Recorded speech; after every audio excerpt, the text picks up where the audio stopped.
countryside is on display. Pack up your caravans. We'll travel down a great highway through our wide sun-blessed land. The Leylands, Australia, great Aussie holidays. Australia, let the Leylands show you the way. The Leylands will show you Australia. Let the Leylands show you the way.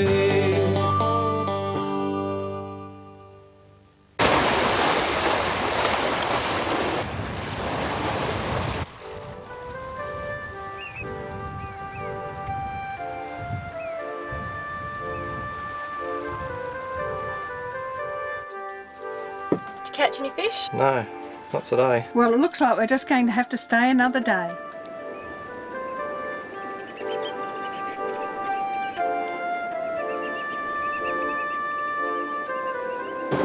When you're sitting at home planning your trip around Australia in your caravan, this is the kind of place that you just picture in your mind. This particular place is called Cape Carordrum. It's on the west coast of Australia, just south of Broome, and it's fabulous. To the north is the 80-mile beach. South of here is over 2,000 kilometres of coastline, and we're going to explore that in this program as we head south to Perth. Along the way we'll visit the Millstream Chichester National Park. We'll see green turtles laying their eggs on the beach. Visit Yardie Creek at Exmouth. Take a steam train ride at Carnarvon. Discover the ancient landscape of the Murchison River and roam through the bounty of wildflowers. We'll cook up some fresh crayfish. And visit the windswept domes of the Pinnacles Desert.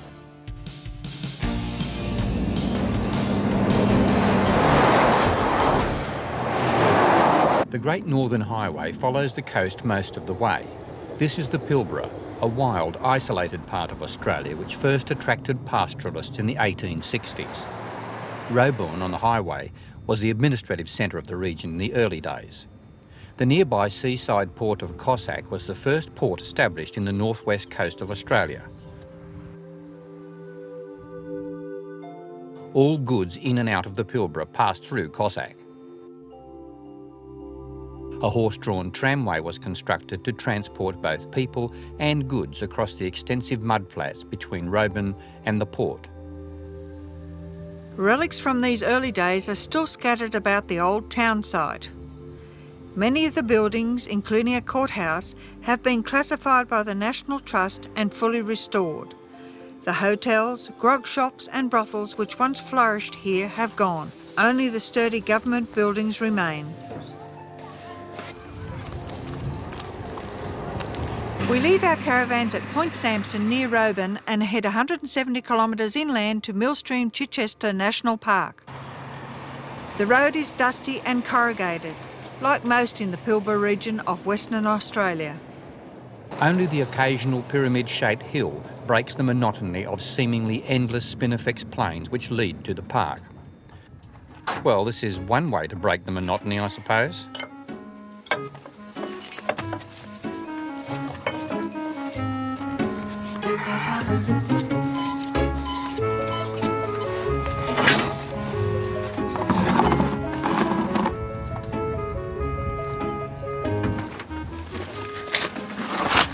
See if we can find where the hole is.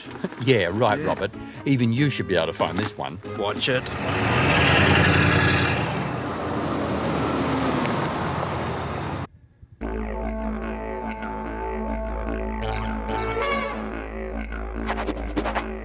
Because of our delay with the flat tyre, we've hardly started to travel when everyone thinks it's a good idea to stop for lunch. The shade of a small roadside tree is all we can find, but it does the job. After lunch we enter the 200,000 hectare national park, which consists mainly of tropical arid country, a dry dusty region which contains a few surprises. Along with the red dry soil and rocky ranges are a few isolated ponds. Python Pool is a permanent water hole at the base of an escarpment, a popular swimming hole in the heat of summer.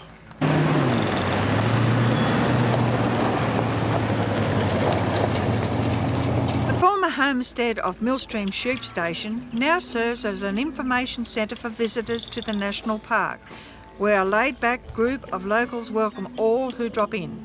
Here we can learn of the early occupation of the area by the Aboriginals and the fact that Millstream Station once held the Australian record for the highest price paid for a fleece of wool. The old cookhouse behind the homestead looks much as it must have been when it served the needs of pastoralists for 50 years, from 1914 when it was built. The reason a homestead was built here is because of the Millstream Oasis Springs. Just behind the homestead is a beautiful pathway through a grove of tropical palm trees. Some of these palms are unique to the region and are known as Millstream palms, but most are date palms planted here by pioneers long ago. Abundant flowing water in such a dry region is probably the main reason to visit. A large underground aquifer feeds the springs, which keeps the Fortescue River flowing throughout the year. Summer temperatures frequently exceed 40 degrees Celsius, but the long pools of the river never dry up. Camping grounds have been established at several spots on the banks.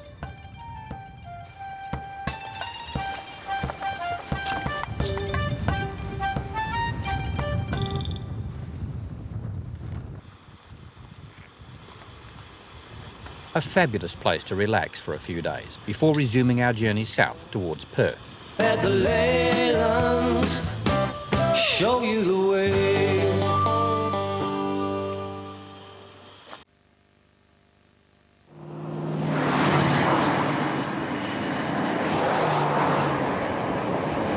It is now early October and the dry season is almost over.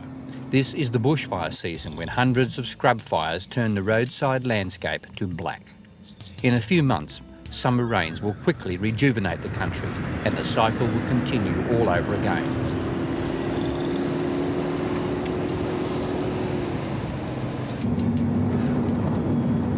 Next place we're going to is also on the coast, Exmouth.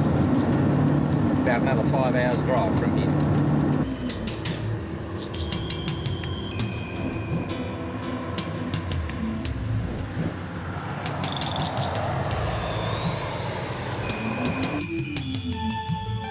The distances between towns in Western Australia are vast.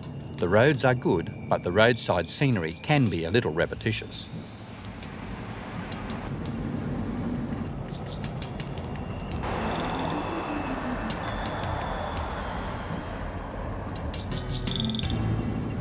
So, having quickly disposed of our explosives, we arrive at Exmouth, and there is the reason for the odd request.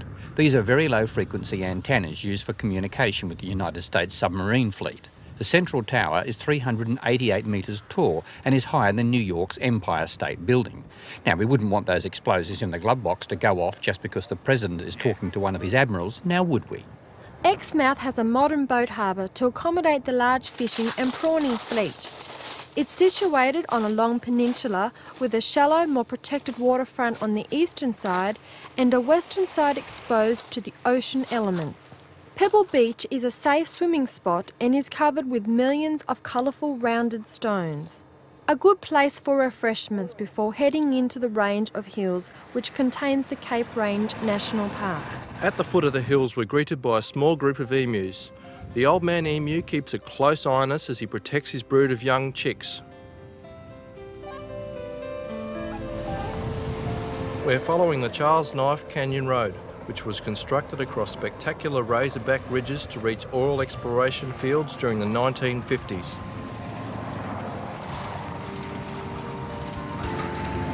The stark, multicoloured gorges are quite breathtaking and come as a surprise. There are many good walking trails through these gorges, but to explore them properly takes time. Most walks require more than half a day, and at this time of the year, temperatures are soaring. These ranges are best explored in the cooler winter months. The spectacular drive comes to an end at an old oil well site. It is now sealed off and stands as a monument to the hard work which opened up much of this country in the search for oil. We head back across the Charles Knife Drive to pick up the highway and cut across the northern part of the peninsula to head back along the coastal road to Yardie Creek.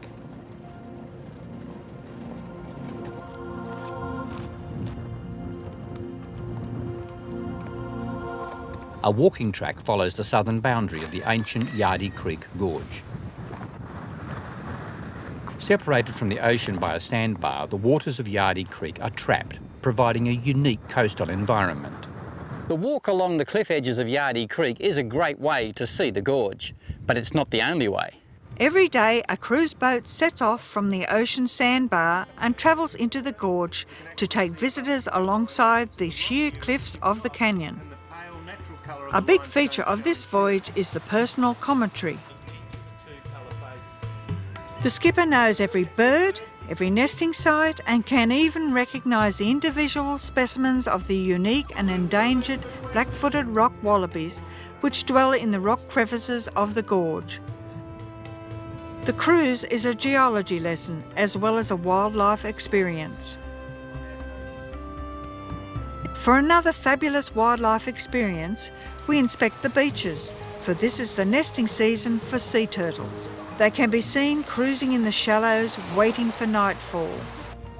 Telltale tracks from last night's activities are clearly visible in the sand, a good omen for tonight. Just before midnight, we return to the beach. By now, a number of female turtles have already been ashore and laid their eggs. We encounter our first turtle as she heads back to the sea.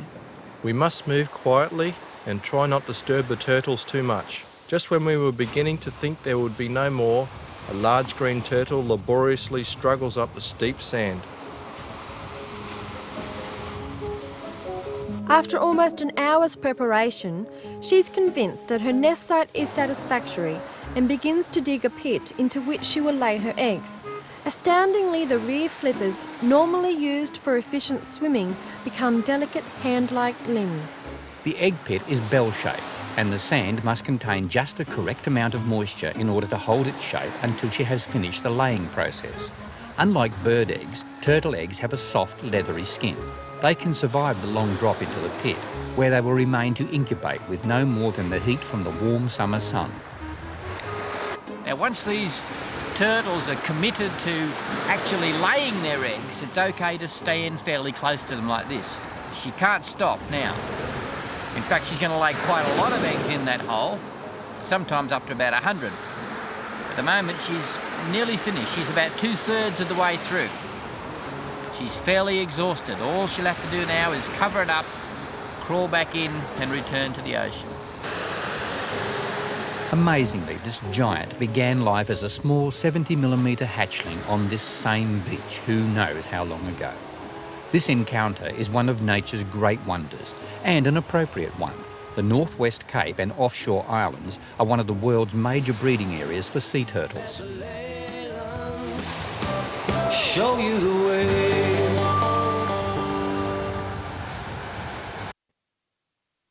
The next stop on our journey south is Carnarvon, situated on the mouth of the Gascoyne River.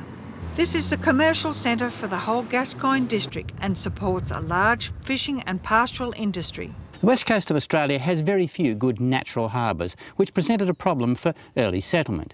Here, at Carnarvon, to overcome the difficulties of shallow water access, a jetty was built almost a mile long, and that was over 100 years ago. In recent times, it fell into disrepair and was not used for many years. Suggestions were even made that the Army could blow it up for demolition practice.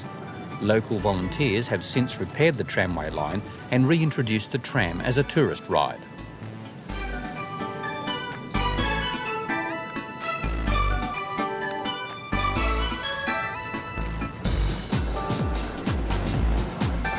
A tram ticket includes the ride back and even has a special facility for holding the catch of any lucky fisherman.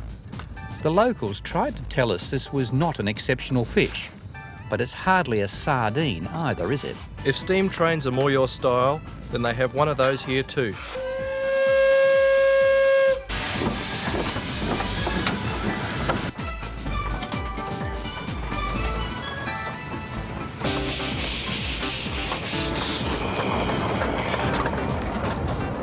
This lovingly restored steamer runs for about half the length of the old rail line, which once connected the jetty to the town centre. At the moment, it's a ride to nowhere, but a good one.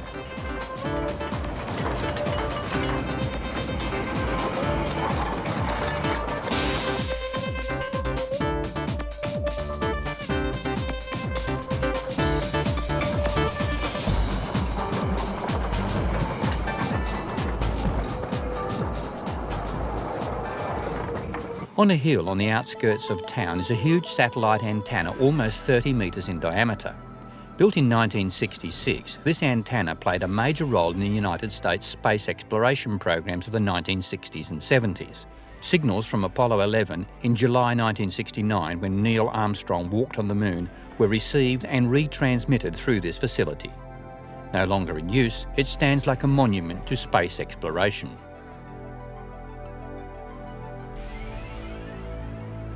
Carnarvon is a successful fruit growing area. Many banana plantations like this one offer travellers like us a chance to taste the produce and also to learn how the fruit is grown. The tour is conducted by owner Bruce Munro.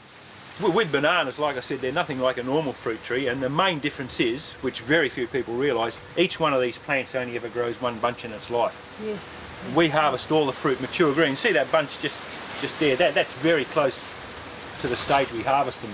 But if we leave it there, they will ripen, but bananas are hopeless. Out of one, you get one banana there, then another one, a few around the other side. They're very, very uneven ripening, and if you think about it either, too, the size of the bunch, even if they did ripen uniformly, we just couldn't handle them, we wouldn't have any shelf life. The way we grow them in Carnarvon is quite different to most other banana growing areas in the world. But the main difference here is we plant ours very close together. We use this extremely high density, and they actually protect each other. You can see we cut them off in the hands, wash them, grade them out. Anything that's not up to standard, we remove that while they're in the bar.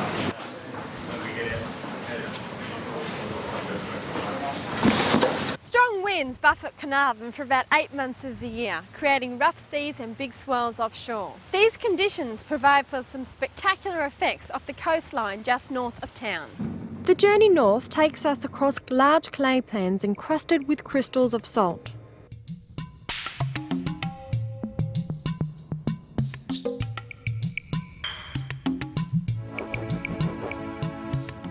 The dry salt of the clay pans is not the only salt here. Huge salt crystals have formed in pools of sun-dried ocean water on the coast. Evaporation rates are very high and the salinity of the water is also high. This craggy coastline is subjected to severe winds. The power of the wind-driven sea has etched the jagged cliff faces into sharp and dangerous shapes. At several spots, staggering blowholes erupt from the rocks whenever the sea blusters in from the Indian Ocean.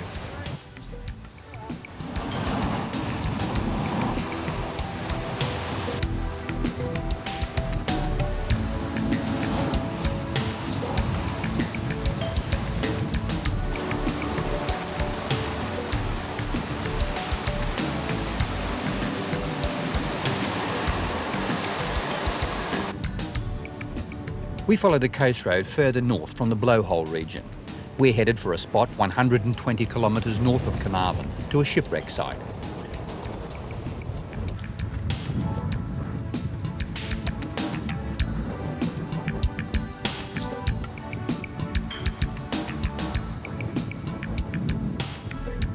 Here, in May 1988, a bulk carrier was grounded by a cyclone.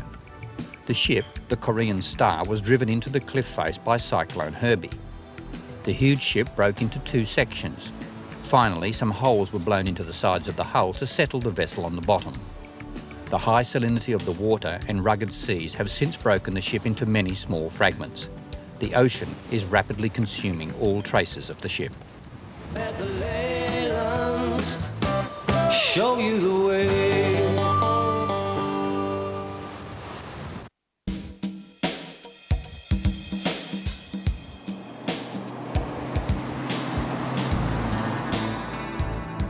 There are two essential ingredients for travelling the long, desolate stretches of the coastal highway. One is fuel, and luckily there are roadhouses and towns scattered along the highway, and the other is water. But in this section of Australia, it's essential to carry your own. You don't mind when you finish your own? No, you've got to do your own. For some reason, the owners of the service stations imagine that a verbal refusal will offend, but the sign won't. We leave the highway to visit the area around Shark Bay, a region with plenty to attract visitors. At Hamlin Pool, the old Flint Cliff Telegraph Station is one of the few remaining buildings which made up the chain of telegraph repeater stations connecting Australia to Europe. The telegraph line travelled north to Broome and then via the undersea cable. Intrepid linesmen were willing to go out and repair faulty lines in any conditions. Were they so eager to get the job done they forgot to put their pants on? In the shallow haven of Hamlin Pool, primitive single-cell organisms called stromatolites grow small rock-like reefs similar to coral. These are akin to the first forms of life on Earth. Because of its remote location, Hamlin Pool provides an ideal situation for these microscopic creatures. Although the population exceeds 3,000 million individuals per square metre, they grow very, very slowly. Observing them from the platform is even less exciting than watching grass grow. Well, when the three little pigs built their houses out of, what was it? Straw, sticks, and then bricks, maybe they should have been here. Perhaps they could have built them out of this stuff. This looks like a piece of rock, but it's not. It's actually made up of millions of little tiny shells, all cemented together with their own natural dissolving of the shells. For thousands of years, this was underneath an ocean and now compressed to form this huge bed of shell brick. And of course, building a house from it's not ridiculous, because that's exactly what has been done here now for over 100 years. They've been cutting this out with cross-cut saws, making blocks and using them to build houses. It has good insulation qualities too. A great example of a shell brick building can be found in the nearby town of Denham. A restaurant in the main street is constructed from blocks of shell brick cut from the quarry at Hamlin Pool. The pioneering settlers found it convenient, cheap and very sturdy.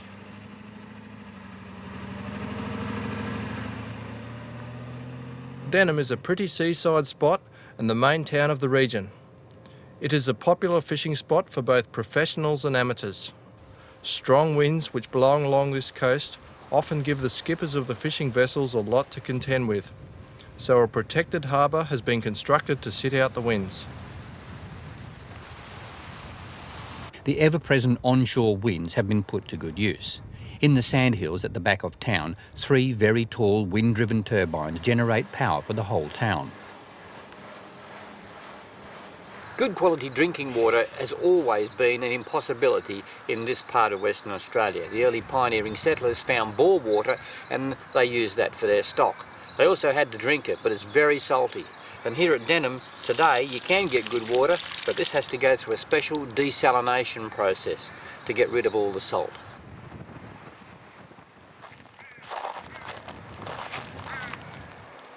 This is the sandalwood tree. It looks very ordinary, but it has very special qualities.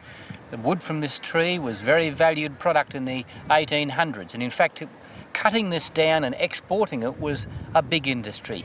It was a bigger primary industry than wool or wheat or even the products from whaling.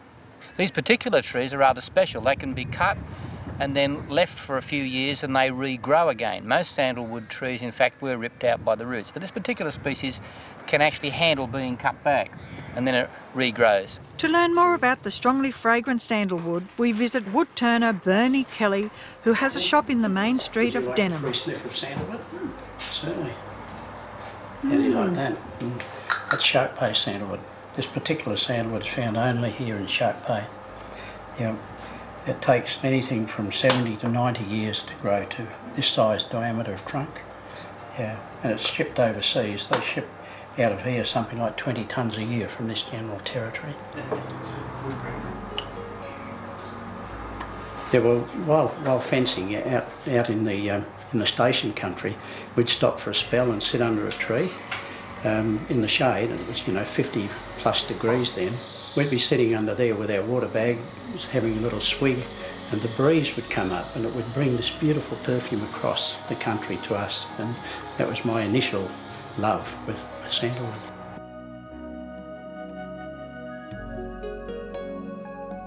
A beautiful timber from a beautiful part of the coast.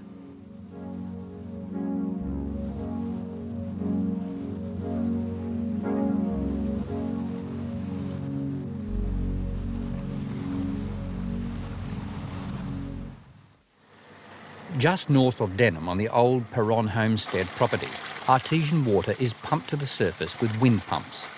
This has provided both a swimming pool of hot thermal water and a permanent overflow pond for so long the local wildlife comes in for a daily swim.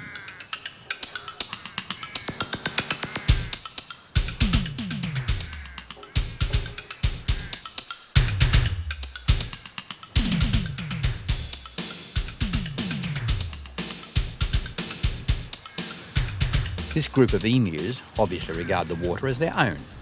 The temperatures are reaching the 40s and these birds feel the need to cool down. They certainly provide some fascinating entertainment for us while we pause for a lunch stop.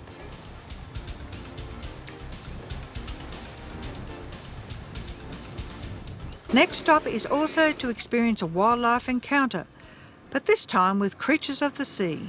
We've come to a small beach at Monkey Mire. Here twice a day, hundreds of visitors gather on the water's edge in expectation of events to follow.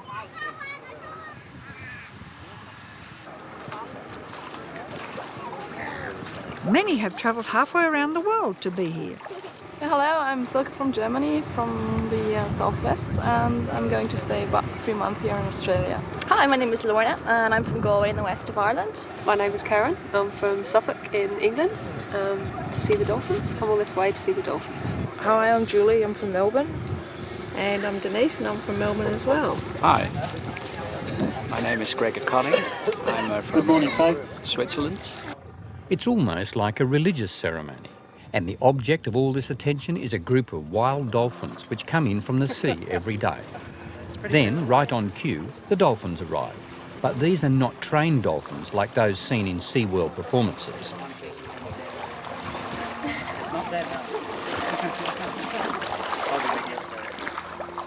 These are natural hunters from the wild and quickly snap up any hapless fish which happens to be nearby.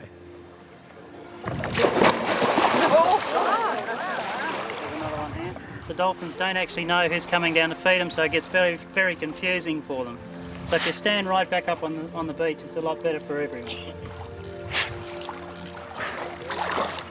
Dolphins are quite intelligent and have learned that every day people gather on the beach with buckets of small fish.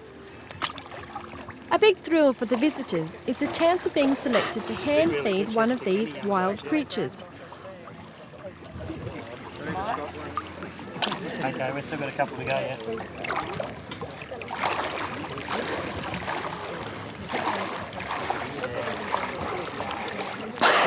I am one of the lucky ones. I have a close encounter of the dolphin kind. A quick rinse of the empty bucket sends a signal to the dolphins that feeding time is over until this afternoon, when another parade of humans will line the beach for them to watch. To see the dolphins in deeper water, we take a boat ride. So how far are we going to go? Today we'll probably go 4 miles out.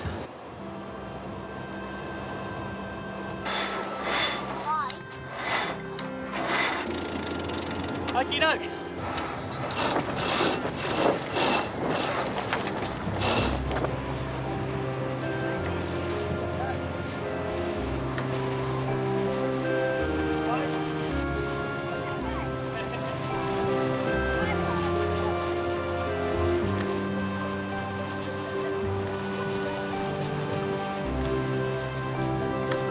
On this 2-hour cruise, we're expecting not only to just see dolphins, but also, with any luck, we may see the much rarer dugong.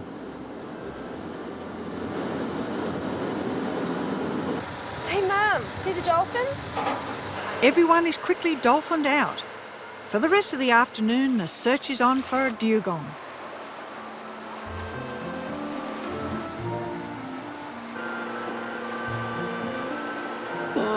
Give me a call when you spot one, okay? Righto, sure, Mal.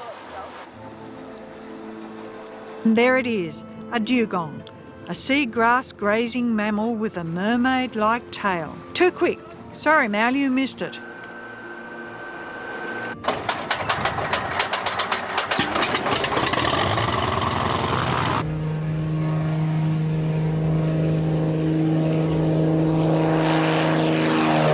With the very pleasant cruise behind us, we decide to take to the air to see something less elusive than a dugong.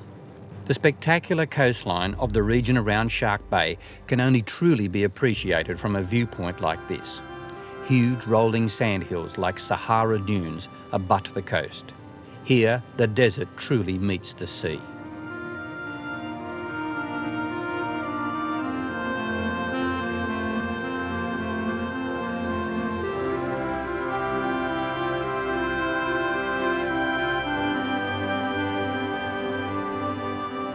Even more impressive are the 70-metre cliffs of this rugged coastline.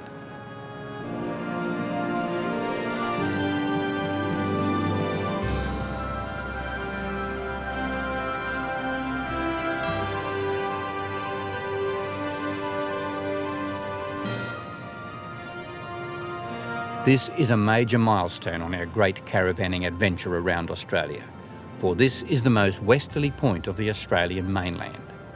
Before our odyssey is through, we hope to visit the most easterly, southerly and northerly points as well. This is Steep Point. 1 down, 3 to go. Next on our journey south, Kalbarri. Let the Leylands show you the way.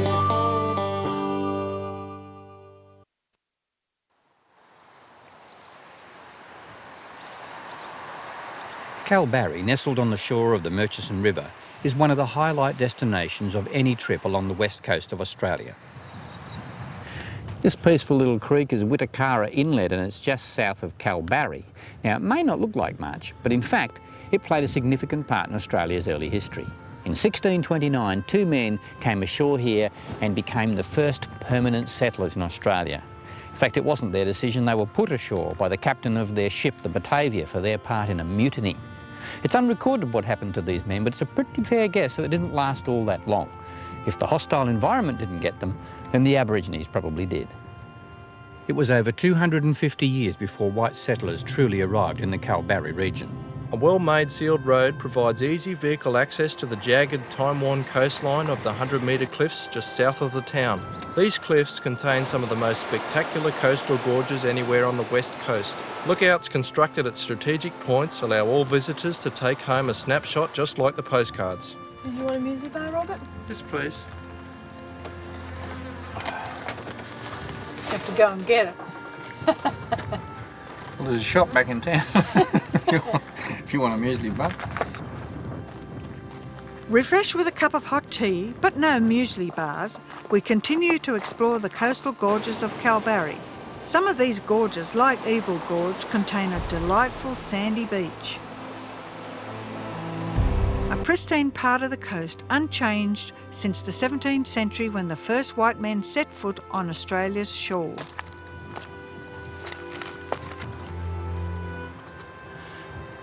These rather unusual stalactite-looking formations in this sandstone here, in fact, were made by worms 400 million years ago.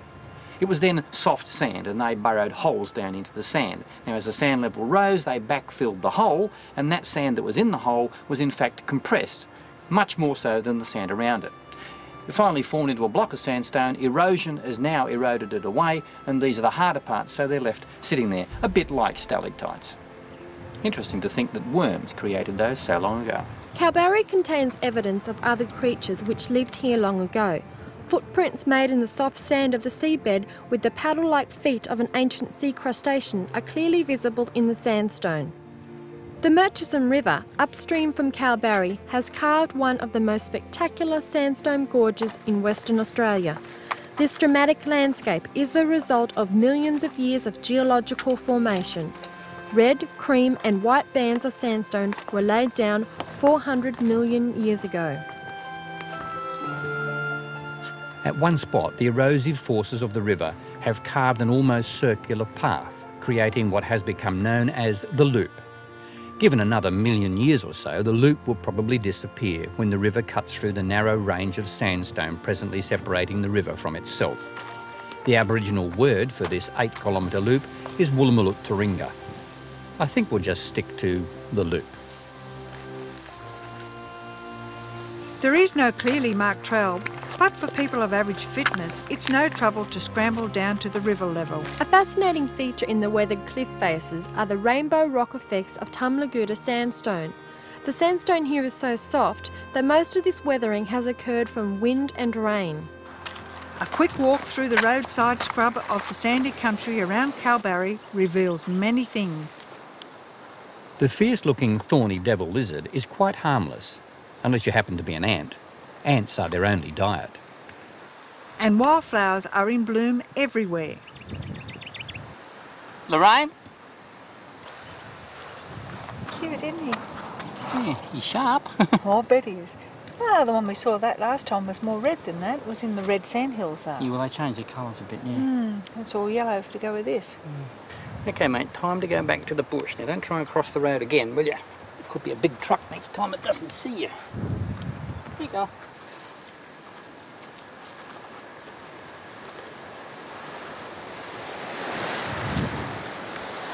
They're nice blooms there too. The Kalbarri region and the Kalbarri National Park, which contains the Murchison River Gorge, is one of Western Australia's best places to experience the profusion of wildflowers which burst into bloom every spring. Even late in the season, the variety we find in just one small area is amazing.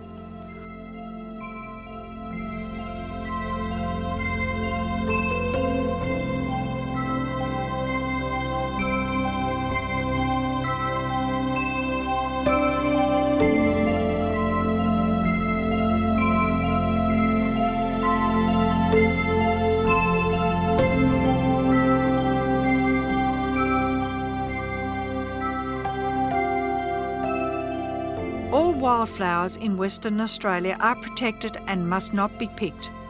Only people with special licences are permitted to collect them.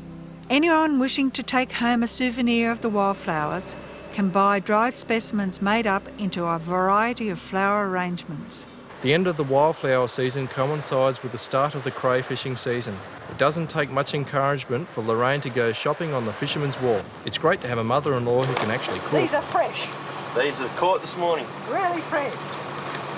Still flipping. Oh dear. Careful you don't get spiked. That's fresh. He's going to flip me in a minute. Okay. If they're not tasty, I'll come back and see you. Good on you. Thanks a lot. Thank you. Back in the caravan park, we must first add fresh ice water to the crays to kill them humanely.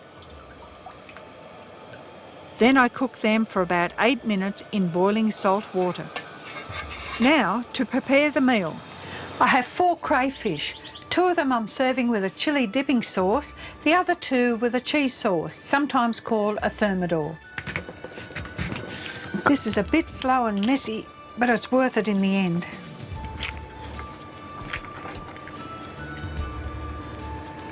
Remove the flesh and cut it up into bite-sized pieces.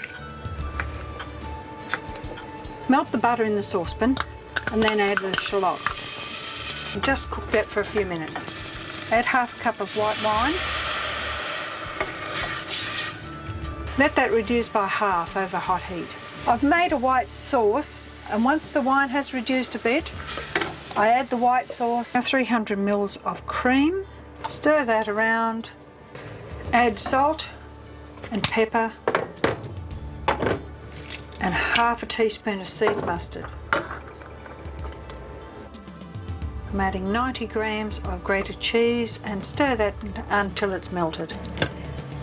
Stir in the crayfish meat. Return this mixture to the shells. Then top it with grated cheese, then brown it underneath the griller. To make the chilli sauce, use 2 tablespoons of brown sugar, 2 tablespoons of lemon juice, 1 tablespoon of fish sauce, 2 tablespoons of chilli sauce. Just stir it all together. Help yourself. This is the chilli sauce here, a tossed salad, and of course the thermidor. Like I said, it's great to have a mother-in-law who can cook. Crawler, Robert, what do you want? Some of your crayfish, of course. The last leg of our coastal run takes us to Perth. Show you the way. 400 kilometres north of Perth, we stop at Greenough Hamlet. This cluster of 11 buildings date back to the early days of settlement and have been restored by the National Trust. The largest and most impressive of them is the courthouse and jail complex. 19th century justice, savage by today's standards, was handed down here to anyone who broke the law. A 12-year-old boy caught wearing a stolen shirt in 1878 received a private flogging and 3 days in these cells. Behind the courthouse is a well constructed by prisoners. All buildings, from the stables to the police sergeant's quarters, are furnished with authentic items from the 1880s.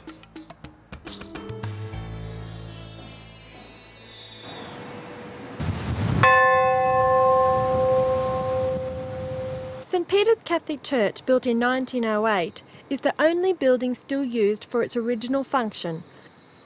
A nearby bridge, constructed with convict labour in colonial days, leads us to Greenough Pioneer Museum. This two-storey building, once the home cottage to an adjacent flour mill, now houses a marvellous collection of paraphernalia from the past, including a Nickelodeon. It's certainly a far cry from the CD player.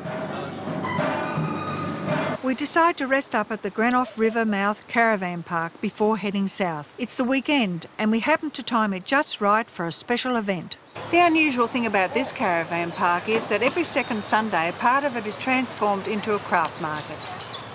Like most markets in country towns, we can buy anything from homemade jams to furniture. Not that we have room in the caravan for any of that. And handcrafted objects of all kinds. Back on the highway, we resume our journey south. About 245 kilometres north of Perth, we take a diversion to see a strange geological oddity known as the Pinnacles Desert. This weird collection of tombstone-like protrusions have been exposed when the surrounding sand blew away. These striking formations were thought to be the buildings of a lost city when first seen from a great distance.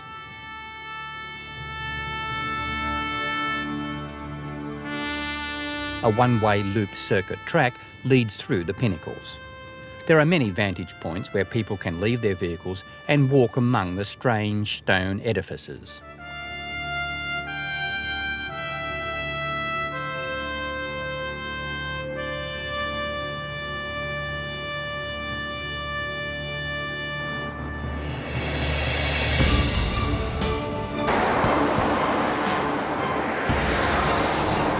After 4 months travelling in the vast empty outback, we're looking forward to reaching Perth, the first major capital city we've seen since leaving Brisbane over a year ago.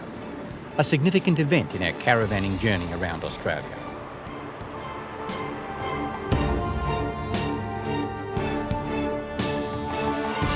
We'll recharge our batteries, service our trucks, restock our supplies and soak up all the city has to offer before taking up the next leg of our great caravanning odyssey down under. The adventure of a lifetime continues. Next on Leyland's Australia, we investigate Perth. Carmen and I encounter some exotic animals. The bicycle is the best way to get around Rottnest Island. Cape Leeuwin marks the meeting point of two great oceans. Peter's ability to make works of art from lumps of timber is amazing. The Stirling Ranges can be quite cold, even in summer. Next on Leyland's Australia.